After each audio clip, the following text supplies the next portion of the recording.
ఈ వారంలో మేష రాశి వారికి 4వ స్థానంలో గురువు గారు యోగిస్తున్నారు. లాభస్థానంలో రాహు గారు యోగిస్తున్నారు. 7వ స్థానంలో బుధుడు యోగిస్తున్నారు. మిగతా గ్రహాలు వ్యతిరేకత ఫలితాలు ఉన్నాయి. ఇక్కడ 12వ స్థానంలో శని భగవాన్ ఉన్నారు. ఏలినాటి శని నడుస్తోంది. నల్ల నువ్వులు బ్రాహ్మణుడికి దానం చేయండి, మంచి ఫలితాలు ఉంటాయి.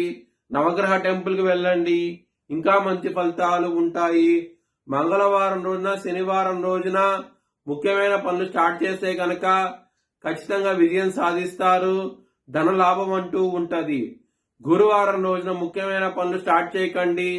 స్టార్ట్ చేస్తే కనుక వ్యతిరేకత ఫలితాలు వస్తాయి. ఇబ్బంది పడే అవకాశాలు ఎక్కువగా ఉన్నది. మేష రాశి వారికి కుటుంబాధిపతి అయిన శుక్రుడు 8వ స్థానంలో